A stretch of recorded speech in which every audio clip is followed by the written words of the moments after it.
નવી સરકાર બેસતા જ ગુજરાતને મળ્યા 4,860 કરોડ. યુપીને સૌથી વધુ ફાળવણી. સરકારે શેના પૈસા આપ્યા? કેન્દ્રમાં સતત ત્રીજી વખત વડાપ્રધાન નરેન્દ્ર મોદીના નેતૃત્વ હેઠળ સરકાર બની છે. તમામને મંત્રીમંડળ ફાળવી દેવામાં આવ્યા છે. નાણાં મંત્રાલયની જવાબદારી એકવાર ફરી નિર્મલા સીતારમણને આપવામાં આવી છે. વિભાગોની ફાળવણી બાદ નાણાં મંત્રાલયે મોટો નિર્ણય લેતા રાજ્યોને ₹1,39,750 કરોડનો ટેક્સ ડિવોલ્યુશન જારી કર્યો છે. જે અંતર્ગત સૌથી વધુ રકમ ઉત્તર પ્રદેશને આપવામાં આવી છે, જ્યારે ગુજરાતને ₹4,860.56 કરોડ ફાળવવામાં આવ્યા છે.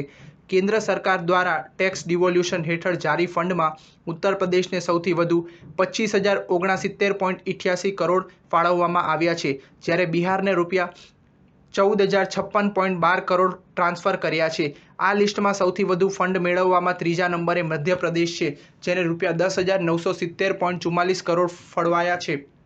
વચગાળાના બજેટ 2024-25માં રાજ્યોના ટેક્સ ડિવોલ્યુશન માટે કુલ ₹12,19,783 કરોડની જોગવાઈ કરવામાં આવી હતી. આ અંગે નાણાં મંત્રાલયે જણાવ્યું હતું કે જૂન 2024માં ડિવોલ્યુશનની રકમ નિયમિત જારી કરવા ઉપરાંત વધારાનો એક હપ્તો પણ જારી કરવામાં આવશે.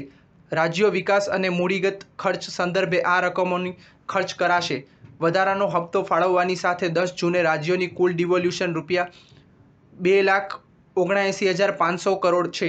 નાણાં મંત્રાલયે ટેક્સ ડિવોલ્યુશન અંતર્ગત પશ્ચિમ બંગાળને ₹10,513.46 કરોડ, મહારાષ્ટ્રને ₹8,828.08 કરોડ, રાજસ્થાનને ₹8,421.38 કરોડ, ઓડિશાને ₹6,327.92 કરોડ અને ગુજરાતને ₹4,860.56 કરોડ ફાળવ્યા છે. સ્ટાર ન્યૂઝ 7 હંમેશા સચ્ચાઈની સાથે.